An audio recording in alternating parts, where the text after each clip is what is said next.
Le ndaba yokubonelwa kwabantu abafazi, it's very dangerous.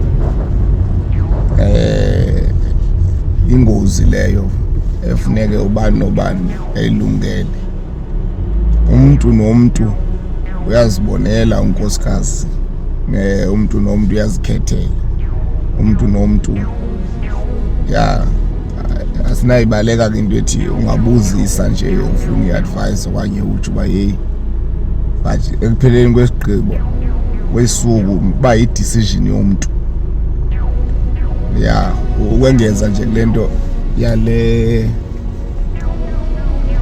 yobungozi bale courtship besithetha ngayo, umuntu nomuntu uyazibonela unkosikazi, akabonelwa. Awubonelwa umfundisi, awubonelwa mngani wakho, awubonelwa mpostile, awubonelwa chomi zakho, awubonelwa colleagues zakho. Unkosikazi uyazikhethela. Unkosikazi wenzela uba ungazublame umuntu ngomso.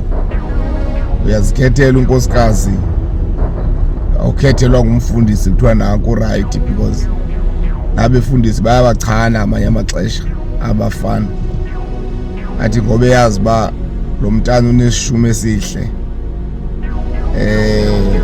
akafuna ahambe kule cawe, athi hanza udibanise ubani nobani lo, batshate. Xa sebexabana ngomzi bathi hayi umfundisi lo, mna ndandingafuni ukutshata lo. So be careful, umuntu nomuntu, umfazi uyazibonela. Okwesibini, nawe ntombazana unelungelo lonke lokuthi hayi, awunyanzelekanga ubuvume kuba kuthiwa ubonwe ngumfana osindisiweyo okanye okhonza apha enkonzweni. Ithi hayi, because le i-decision uyithathayo eyobomi. Awukwazi kuvuma because kutsho umfundisi okanye kutsho uthi hayi andifuni imtshato okanye andinamdla wokutshata, andifuni. Uyayazi wena uba awufuni utshata nalo mntu, so nayo ilungelo loo nto ungazifaki engxakini because ngomso uthi hayi ndavuma kuba kwakufuna kwakutsho umfundisi, kwakutsho umama umfundisi. Impilo yakho nebubomi bakho unelungela. Akho mntu ozawamso oza kuzondela loo nto okanye oza kuxoxisela loo nto le. Bubomi bakho, i-decision yakho. So ungavumi ukuvumiswa ngenxa yoba kuthiwa uboniwe, ubonelwe, ubonela ubani unemali, ubonela ubani uyakhonza, usindisiwe. Zithathele isigqibo nawe. Baninzi abantu namhlanje abanye imvoice uthi mntu hayi ndamlahla unkosikazi because ndandingazibonelanga, ndandibonelwe. Ngamaqhinga ke lawo. Ngamaqhinga lawo, because kaloku ngeli xesha ububonelwa zange uthi uba ufuni. So umntu nomntu ke uyazibonela, noba ke sowungenile ke emtshatweni wawubonele wavuma. Awuzuthi ngomso hayi ndandibonelwe azange ndimthande mna lo mntu, qha ndandinqena utshafisa ubani. Ayenziwa loo nto. Wangena ungenile. Asisimamele esinye isitori ngoku, Thixo asathethe esinye isitori. Ungenile, but apho ndiyakhona it's very dangerous ukubonela umntu, umbonela unkosikazi. Because umntu uzawuba yinto yokukubleyima ngomso, athi hayi ndandingamfuni mna lo mfazi, ndandifuna ukutshata, ndandingazutshata yena. Apha ingozi, apha ubonakalayo uba unamanga khona, because ngeli xesha kuthiwa nanku ke ngoku naye uvuyile. Futhi ke ngokwazi wami babaze baba nabo nabantwana okanye angatsho uba hayi mna ndandingakufuni, uyojonga sokuthi igqingqa athi hayi mna ndandingakufuni. So apho ndiyakhona ke umfazi, umntu nomntu uyazibonela, akabonelwa mntu. Enzela uba azokwazi uba ajongane neenkinga zakwakhe, angasublame omnye umntu. Nawe ntombazana xa kuthiwa uboniwe, sujampa uthi hayi ndiyawuthatha lo mtsha, emveni kokuthi ndaze ndangene ngoba banamaqhinga.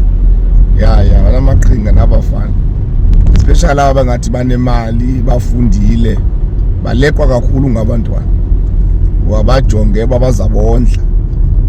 So be careful mntana sekhaya. andizami ukuthi ungamtshati umuntu ongafundanga kuba ufundile. Andizami ukuthi ungayitshati intombi engafundanga kuba ufundile. Indaba yomtshato ayihambi ngoba wafunda akafunda, uyahamba ngoba uyamthanda nawe, uyafuna na ungena emtshatweni naye. Qapho ndiyakhona uba ikhona umgibe yokuba abantwana babantu bangene emitshatweni, kanti lo ufuna nje umuntu ozamondla. Ufuna nje isigqila akazasisebenzisa.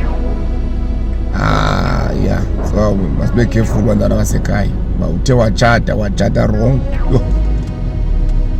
Andazi. Cele nje uThixo mana nincede bantwana bam. Cele uThixo nincede. Otherwise enye ifield. Ndike ndeva ke nento ethi xa wawubonelwe unkosikazi then ngoku nize nahlukane, loo nto leyo kuthiwa aso-divorce. Because kaloku wena wawubonelwe, wawungazibonela. Bendiva apha kuTikTok, andiyazi uba i-divorce yintoni, because i-divorce kaloku uqhawulo mtshato. Lo mntu lona ubumbiza uba unkosikazi wakho for so many years, ngoku wanenye isambulo ngoku.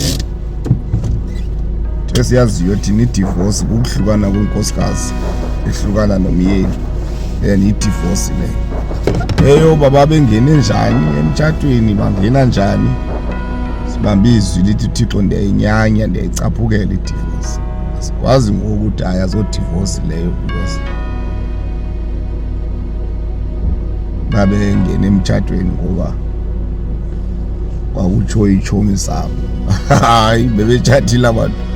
Umtshato, nkosikazi nendoda,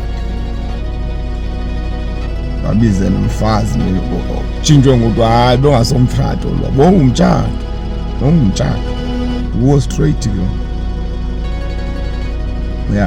Uwo straight umtshato. Thixo ke uyengena apho ke ngoba ndicaphukela i-divorce. So yibani careful ke bantwana bam, careful bantwana basekhaya,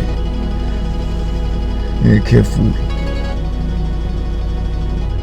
Unyathi hayi mna ndibisiwe ndizawushumayela, emveni koko ndizawutshata intombi esebenzayo ezawukwazi uba inyakekele izidingo zekhaya.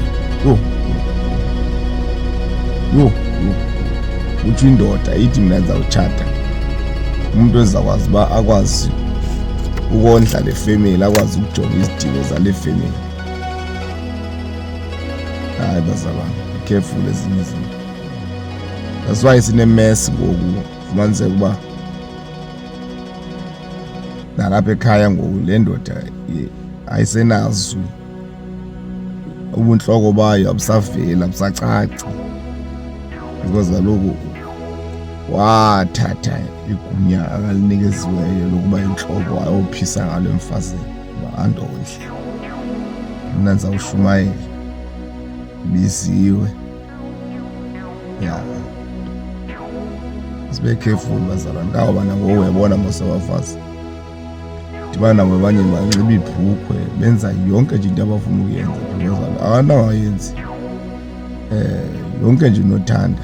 Wena uyashumayela kodwa uhlulekile kushumayela apha kulo, lapha endlini akho nto uzayishumayela apha kulo, because uyakondla. Careful bafana bam, ningayenzi loo mistake leyo. Nalinge nilenze lokuphuthelo lithi hayi mna ndizawushumayela. Nkosikazi uzawukwazi uba uzawutshata unesi, uzawutshata ititshala, uzawutshata ugqirha, uzawutshata i-accountant, wenzela uba ikwazi uba uzayibeka apha mfana wam, ufuna ukuqhatha. Uzayibeka apha, uzawuba nepressure enzima, kwawugcwala bonke abanenzipho ezibomvu.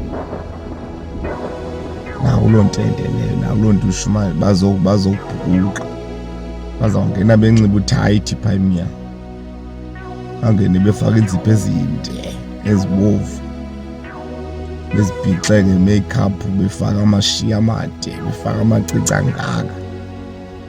Kuphinde ukwazi unyakaza, kuphinde unyakaza. uzawushumayela isona. Ngoba unantoni mani, nyakaza mani, uzame, uyindoda. Akathi nokuza nayo ke lo salary enkulu yakhe kodwa uqomba nansi imali yokondla ifamily. Anziwa wawa yo. Ukubonelwa komuntu ke bazalwane ingozi. Sanuyenza loo nto leyo.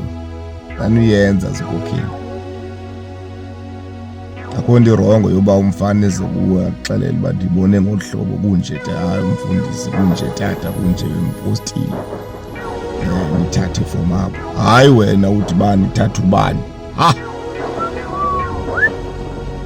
Hayi endiyenze loo nto leyo. Endiyenze loo nto leyo. Bulela kuthi xa bazalwane inkosi nisika elikhaya. Sithethe izinto esizithethayo kuba sinenjongo yokuba ngomso kube khona ukuthula emabandleni, kube khona ukuthula ezikhaya, kube khona ukuthula kwindawo esishumayela kuzo. Inganyeliseki ivangeli. Sinanjongo ngenye kodwa yoba sime kahle. Ngola hlobo kwakwenzeka ngalo kudala ivangeli irhaleleka itshintshe iphinde ibuyele kwisidima sayo. Bayirhalela abantu babe nesifiso sokuba nabo bangasindiswa xa bebona abantu abasindiswa, babona abantu abanepeace, babona abantu abanesidima, babona abantu abahloniphekileyo, babona abantu